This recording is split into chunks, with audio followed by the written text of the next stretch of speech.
Cerita berawal di sebuah TKP pembunuhan, di mana William Somerset, seorang detektif veteran yang hendak pensiun dalam waktu dekat, sedang melakukan investigasi terhadap kasus pembunuhan tersebut.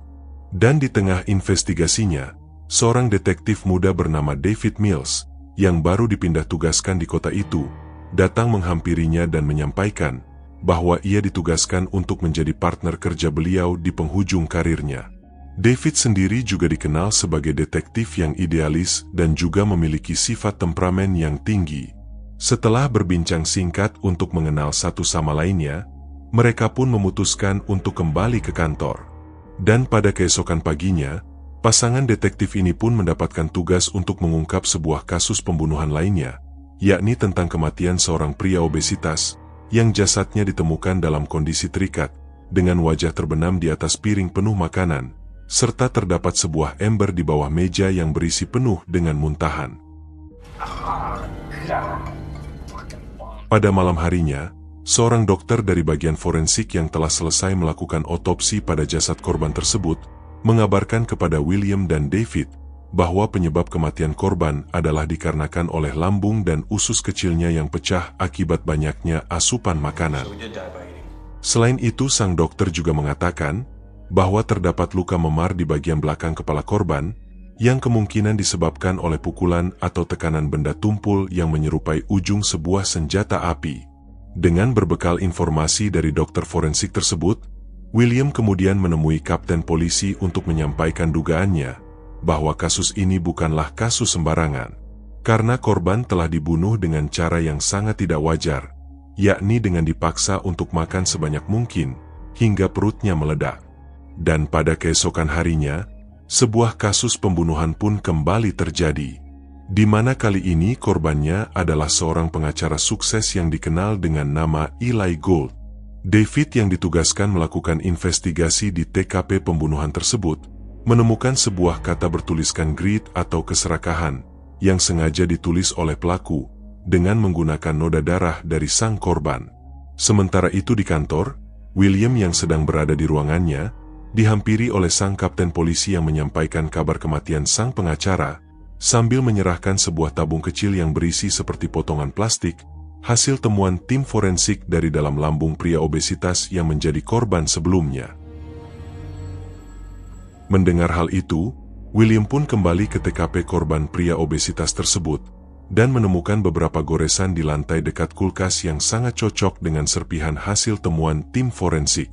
Dengan dipenuhi rasa penasaran, William mencoba untuk menggeser kulkas tersebut, dan akhirnya menemukan sebuah kata yang bertulisan gluttony atau kerakusan, yang ditulis dengan menggunakan lemak si korban. Setelah kembali ke kantor, William segera melaporkan kepada sang kapten pada apa yang telah ditemukannya, yang jika dikaitkan dengan korban-korban yang telah dieksekusi, maka terdapat kata gluttony atau kerakusan pada korban pertama, dan greed atau keserakahan pada korban kedua. Di mana kemudian William menyimpulkan bahwa dalam setiap aksi pembunuhannya, sang pelaku telah terobsesi pada doktrin moral Seven Deadly Sin, atau 7 dosa besar yang paling mematikan dalam ajaran Katolik. Dan apabila memang demikian, maka ini akan menjadi sebuah pembunuhan berantai yang menyisakan 5 korban selanjutnya, yakni korban-korban yang mewakili sifat sloth atau kemalasan, lust atau hawa nafsu, pride atau kesombongan, envy atau iri dengki, dan terakhir adalah wrath atau kemarahan. Setelah itu, masing-masing dari mereka mencoba untuk mendalami motif kasus ini, khususnya yang terkait dengan doktrin-doktrin gereja Katolik. Di tengah kepenatannya dalam menelusuri kasus ini, istri David yang bernama Tracy, tiba-tiba mengundang William untuk makan malam bersama di apartemen mereka, untuk sekedar bersantai sejenak dan lebih mengenal satu sama lainnya. Seusai makan malam, kedua detektif ini pun kembali mendalami kasus yang mereka tangani. Dengan mengamati berbagai foto barang bukti dari kasus kematian Eli Gold, terdapat sebuah foto yang menimbulkan rasa penasaran William, yakni foto yang menampilkan timbangan berisikan seonggok daging dari bagian tubuh korban. Melihat itu, kemudian David memberikan secari kertas berisi penggalan puisi dari seorang penulis terkenal, yang juga ia temukan di TKP dengan bertuliskan, 1/2 kilo daging tanpa tulang, tidak kurang, tidak lebih. Tugas ini diselesaikan, dan dia pun terbebas. Setelah membaca tulisan tersebut dan mendapati adanya timbangan berisi daging si korban, William pun berasumsi bahwa korban dipaksa oleh pelaku untuk memotong dagingnya sendiri sejumlah 0,5 kilo jika korban ingin diselamatkan. Namun karena korban telah terlalu banyak kehilangan darah, korban pun tewas sebelum sempat mendapat pertolongan. Merasa buntu dengan analisa selanjutnya, kemudian William dan David pun memutuskan untuk menemui istri korban. Dan setelah diminta untuk melihat berbagai foto hasil dari olah TKP, sang istri korban pun menemukan adanya sebuah kejanggalan pada lukisan di kantor korban yang terlihat dengan posisi terbalik. Mendengar hal itu, mereka pun langsung bergegas pergi menuju ke lokasi untuk kembali memeriksa TKP. Namun setibanya di TKP, mereka tidak menemukan kejanggalan apapun selain lukisan yang terbalik. Merasa dipermainkan oleh pelaku, temperamen dan emosi David pun segera meluap. Namun William yang tetap tenang, terus berusaha untuk mencari kejanggalan di tempat tersebut. Hingga akhirnya ia menemukan beberapa sidik jari yang tepat berada di balik dinding tempat lukisan itu diletakkan. Tim lab sidik jari pun segera dihadirkan ke lokasi untuk memperjelas temuan mereka. Yang ternyata, sidik-sidik jari itu menyusun sebuah kalimat bertuliskan "Help me", tolong aku. Namun anehnya, sidik-sidik jari tersebut rupanya bukanlah milik korban. Kejanggalan ini pun akhirnya memaksa kedua detektif itu untuk menunggu hasil dari petugas yang langsung melakukan identifikasi secara menyeluruh pada malam itu. Hingga keesokan paginya, diketahui bahwa sidik-sidik jari tersebut adalah milik seorang mantan napi bernama Victor, yang terbebas sejak tahun lalu berkat pembelaan korup dari Eli Gold. Victor sendiri diketahui telah melakukan berbagai macam tindak kejahatan dan kekerasan, mulai dari pengedaran narkoba, percobaan pemerkosaan di bawah umur, hingga perampokan bersenjata. Walaupun Victor telah cukup lama tidak terlihat, namun polisi masih menyimpan data alamatnya. Mengetahui hal ini, sang kapten pun segera memerintahkan sejumlah pasukan SWAT untuk menyergapnya di tempat kediamannya. Namun William dan David tidak terlalu yakin bahwa Victor adalah pelakunya. Karena kasus pembunuhan berantai ini dirancang dengan sangat matang dan amat terstruktur. Sedangkan dari data-data yang terkumpul, Victor bukanlah orang yang secerdas itu untuk dapat melakukan rencana seperti ini. Dan untuk memastikannya, mereka berdua pun memutuskan untuk ikut dalam misi penyergapan ini.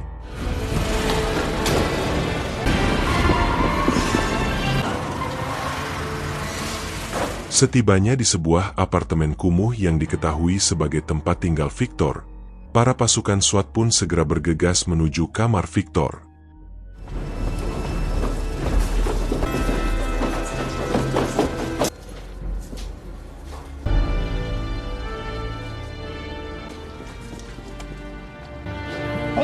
Dan setelah berhasil mendobrak kamarnya, mereka pun menemukan seseorang dalam keadaan tertutup oleh selimut secara keseluruhan di atas sebuah ranjang, tanpa ada pergerakan sedikit pun.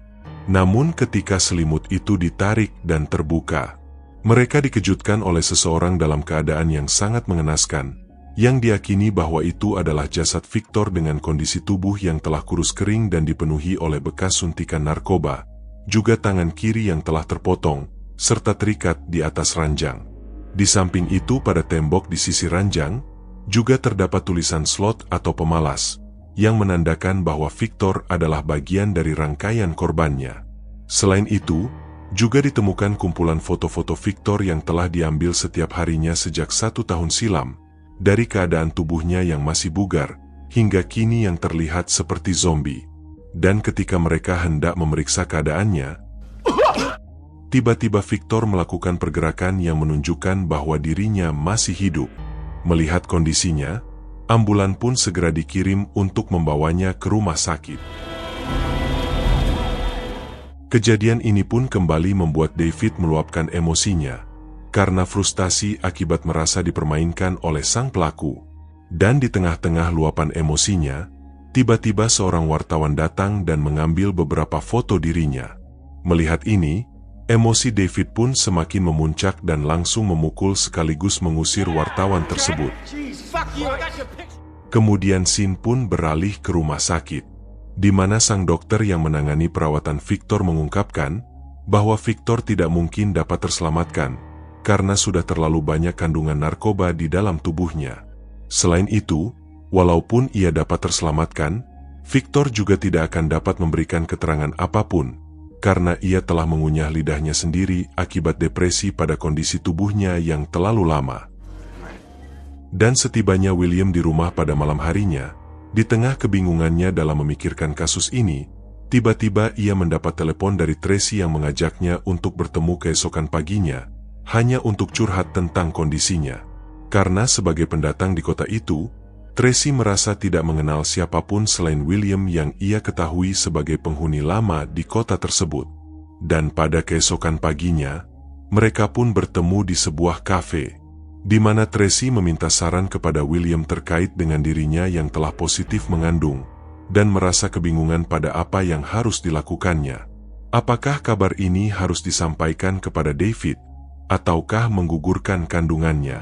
Karena ia khawatir untuk membesarkan anaknya di lingkungan yang dikelilingi dengan berbagai tindakan kriminal ini, dan juga takut bahwa anaknya akan tumbuh sebagai seorang kriminal. Di mana kemudian William bercerita bahwa ketika pacarnya sedang mengandung, ia pun memiliki kekhawatiran yang sama dengan Tracy, lalu memutuskan untuk menggugurkan kandungannya tersebut, hingga akhirnya membatalkan pernikahan mereka dan menyesali semuanya. William pun kemudian memberi saran kepada Tracy bahwa jika memang ia berniat untuk menggugurkan kandungannya, maka jangan pernah memberitahu David tentang hal itu, karena itu hanya akan menjadi penyesalan terbesar dalam hidupnya. Namun jika ia ingin mempertahankan kehamilannya, maka cepat-cepatlah memberitahu David, kemudian rawatlah bayi itu dengan sepenuh hati dan kasih sayang. Setelah itu, William kembali ke kantor dan berdiskusi dengan David tentang kasus ini, di mana terlihat 3 korban yang telah dieksekusi oleh pelaku, yang tersisa 4 calon korban lagi untuk selanjutnya. Kejadian yang terjadi dengan Victor pun telah menyadarkan William bahwa pelaku pembunuhan ini bukan hanya cerdas, melainkan orang yang sangat jenius, yang dapat dengan mudah mempermainkan mereka dengan berbagai rencana pembunuhan acak secara terstruktur yang tidak dapat terdeteksi oleh mereka. Bahkan hingga membuat rencana bagi para polisi untuk menemukan Victor tepat 1 tahun sejak hari pertama ia disiksa. Dan dari catatan-catatan yang ditinggalkan oleh sang pelaku, William pun berasumsi bahwa sang pelaku adalah orang yang gemar membaca buku-buku klasik. Hingga akhirnya ia terdiam sejenak dan seperti ada sesuatu yang mengingatkannya. Setelah itu William segera mengajak David untuk pergi ke sebuah rumah makan dan menemui kenalannya yang merupakan seorang agen FBI bernama Gracie, di mana kemudian William memberikan secari kertas yang berisi daftar-daftar buku yang ia butuhkan dari Gracie, yang langsung kembali pergi meninggalkan mereka berdua.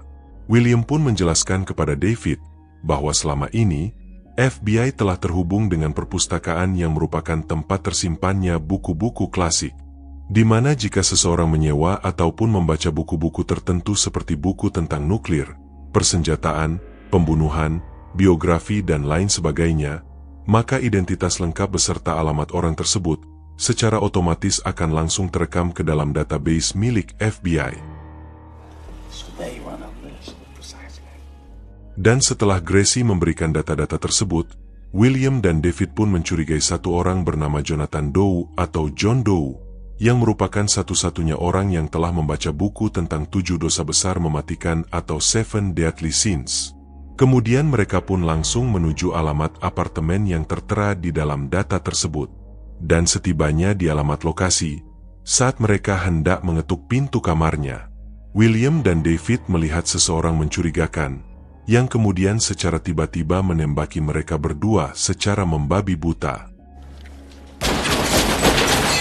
Beruntung mereka dapat menghindari tembakan-tembakan dari sosok misterius tersebut, meyakini bahwa sosok tersebut adalah John Doe, yang juga merupakan pelaku dari rangkaian pembunuhan ini. David pun langsung segera mengejarnya, sementara William mencoba mengambil jalan lain untuk menghalaunya. Aksi kejar-kejaran dan baku tembak pun berlangsung cukup sengit di antara lorong-lorong apartemen.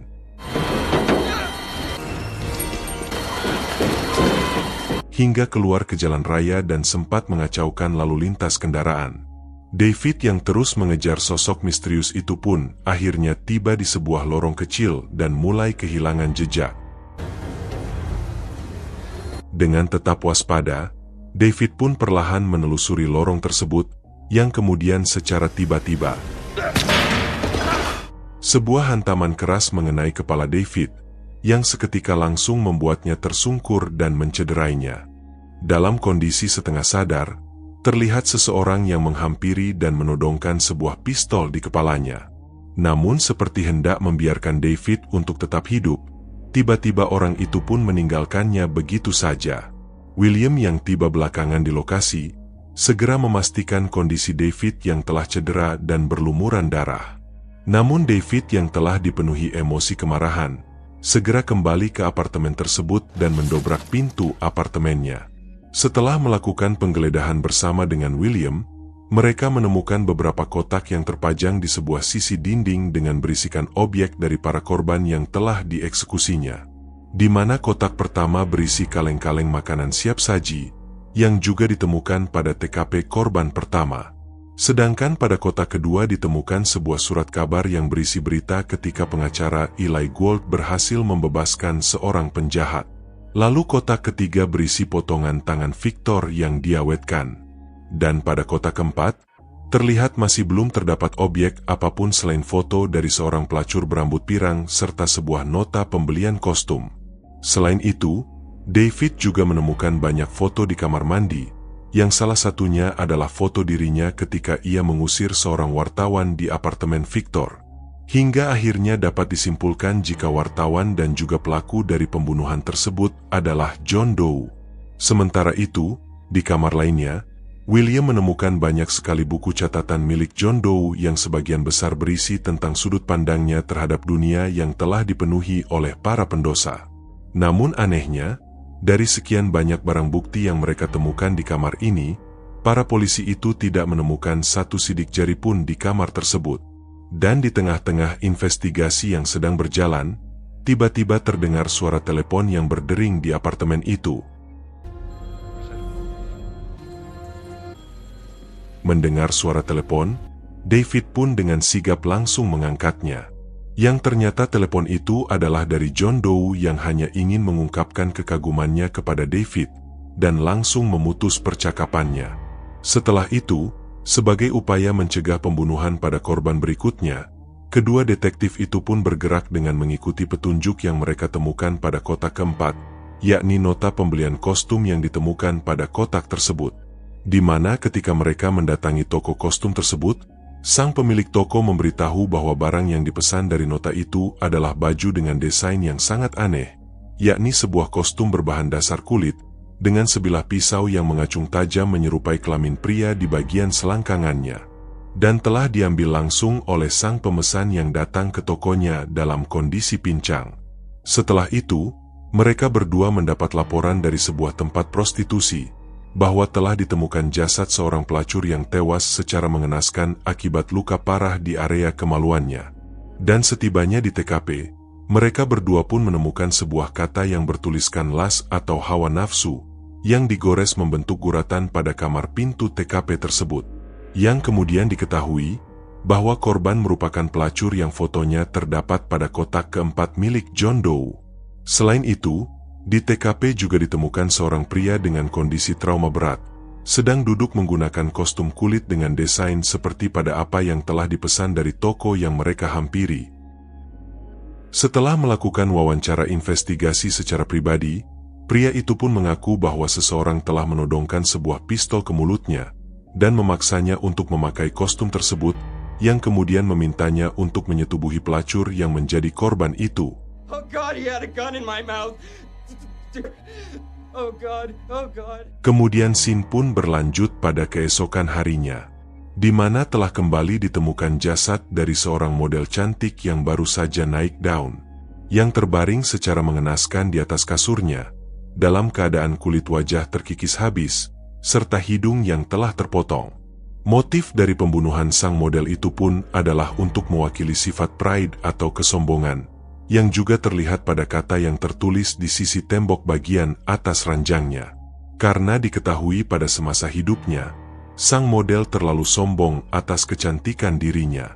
Dari kejadian ini, maka rangkaian pembunuhan ini menyisakan 2 calon korban lagi yang selanjutnya akan dieksekusi oleh pelaku, yakni korban yang mewakili sifat envy atau iri dengki, dan wrath atau kemarahan. Merasa tidak menemukan petunjuk yang berarti dari pembunuhan sang model, mereka berdua pun kembali ke kantor. Namun ternyata seseorang telah membuntuti mereka hingga masuk ke dalam kantor, yang kemudian memanggil-manggil mereka berdua dengan perlahan. Merasa panggilannya tidak didengar, orang itu pun akhirnya memanggilnya dengan berteriak, dan membuat seisi kantor menoleh kepadanya.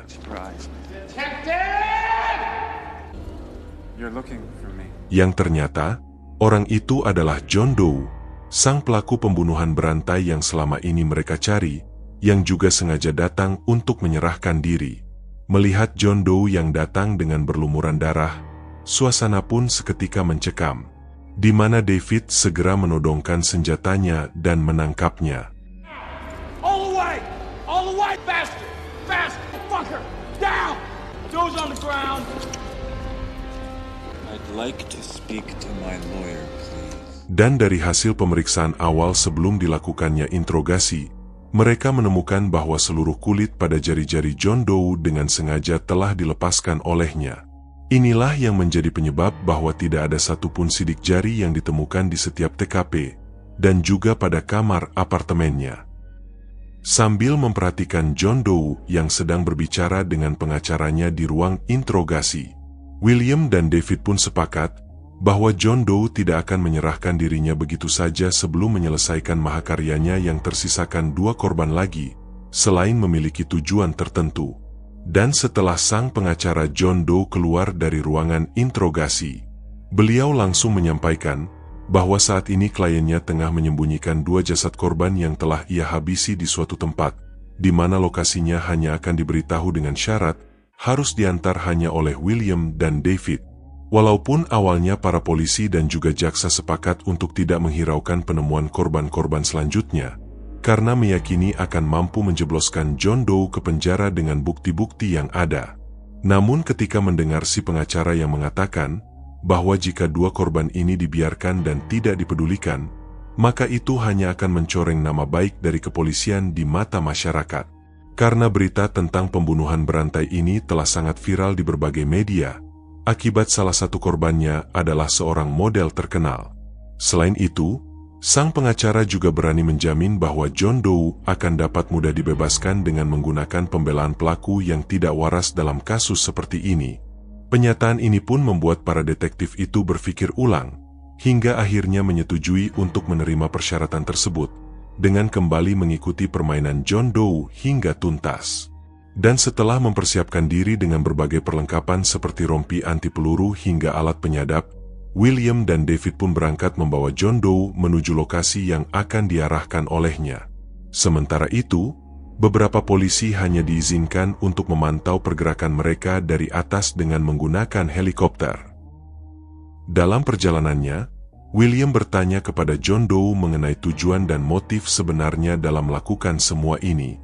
John Doe pun menjawab bahwa Tuhan telah memilihnya untuk berkhotbah dengan cara seperti ini, karena semua korban yang ia habisi adalah para pendosa yang mewakili 7 dosa besar mematikan, yang juga menjadi simbol dari rusaknya sifat-sifat manusia zaman sekarang, di mana korban pertamanya mewakilkan dari sifat gluttony atau rakus, dengan korbannya adalah seorang pria obesitas yang terus-menerus makan tanpa mempedulikan kesehatan tubuhnya.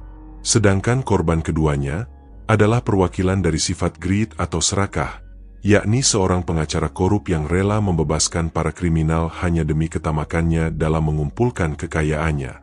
Sementara korban ketiga adalah perwakilan dari sifat sloth atau malas, yakni seorang pemakai sekaligus pengedar narkoba yang rela melakukan berbagai macam tindak kekerasan hingga perampokan, agar dapat menghasilkan uang dengan cepat.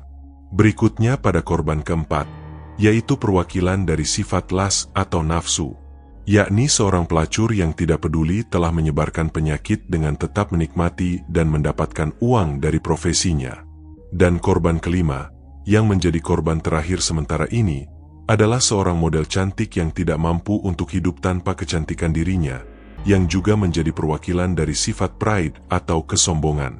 Kemudian John Doe berkata, bahwa kita semua selalu melihat dosa-dosa yang mematikan ini di setiap sudut jalan, namun kita semua selalu mentoleransinya, yang seolah sudah menjadi hal yang biasa. John Doe juga mengatakan bahwa seharusnya William dan David berterima kasih kepadanya, karena setelah mahakaryanya ini selesai, mereka bertiga akan dikenang selamanya oleh semua orang sebagai bentuk peringatan yang harus direnungkan, dipelajari, dan juga diteladani. Dan John Doe pun terus menuntun perjalanan hingga ke sebuah lokasi terpencil yang jauh di luar batas kota, dan meminta para detektif untuk menghentikan kendaraannya. Sementara helikopter terus memantau mereka dari ketinggian.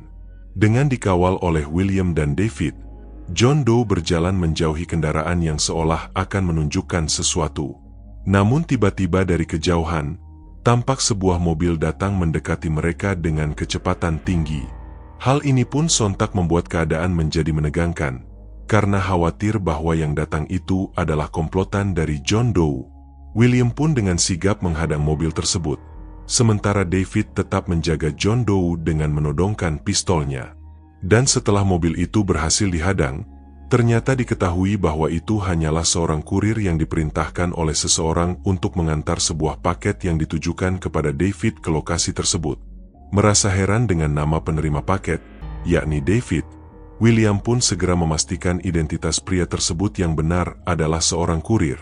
Kemudian pria itu pun diminta untuk menurunkan paketnya dan memerintahkannya untuk segera pergi. Melihat paket yang diturunkan dari mobil itu, yang dikhawatirkan adalah sebuah bom, maka petugas helikopter pun segera berkoordinasi dengan tim penjinak bom untuk bersiaga. Sementara itu, terlihat David yang terus mengawasi John Doe dan juga memperhatikan William dari kejauhan, di mana John Doe kembali mengungkapkan rasa kekagumannya terhadap David karena kehidupannya yang normal, dan ia merasa iri dengan itu. Dan William pun memutuskan untuk segera membuka paket tersebut.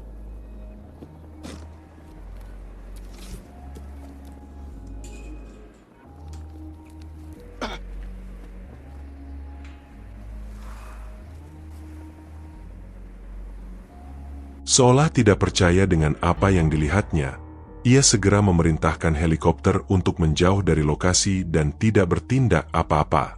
Yang kemudian segera berlari menghampiri David, sambil berteriak untuk meminta David menjatuhkan senjatanya. Namun jarak yang cukup jauh, membuat David tidak mendengar pada apa yang diteriakkan oleh William.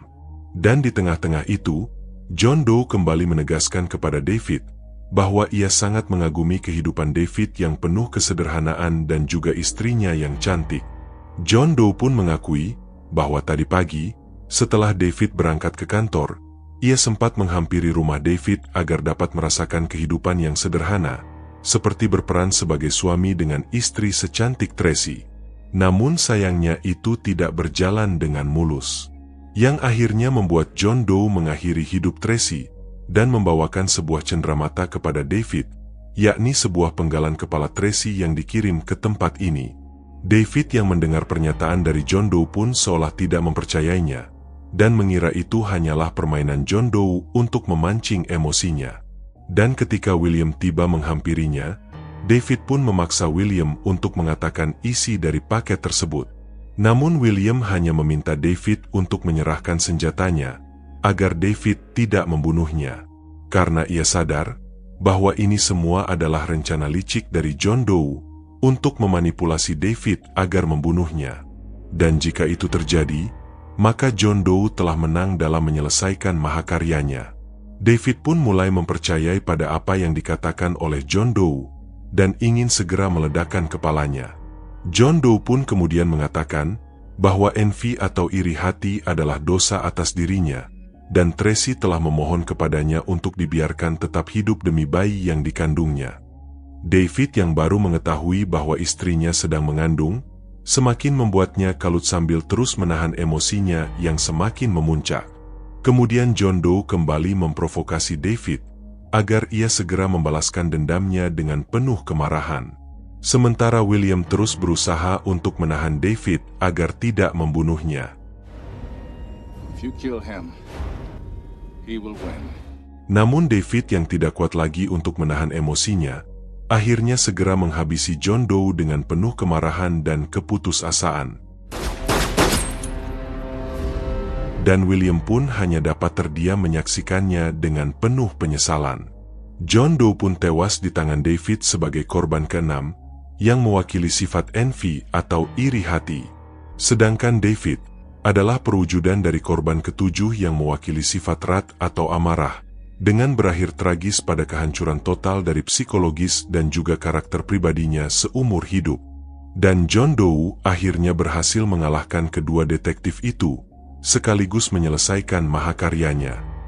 Film pun ditutup dengan menampilkan William dan kapten kepolisian yang menyaksikan David yang ditangkap dengan kondisi sangat depresi, yang disusul dengan William yang mengutip sebuah kalimat dari Ernest Hemingway, seorang jurnalis Amerika yang telah mempengaruhi para penulis di akhir abad ke-20, dengan mengatakan, Ernest Hemingway once wrote, "The world is a fine place and worth fighting for."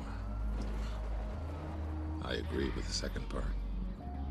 Dari film ini kita dapat menyimpulkan bahwa film ini ingin menyampaikan sebuah pesan kritik terhadap kebobrokan moral yang dianggap telah merajalela dalam masyarakat dengan menggunakan motif keagamaan, di mana John Doe digambarkan sebagai sosok psikopat narsis yang meyakini dirinya adalah sebagai malaikat pencabut nyawa yang superior dan menjadi alat Tuhan untuk menghukum orang-orang yang berdosa.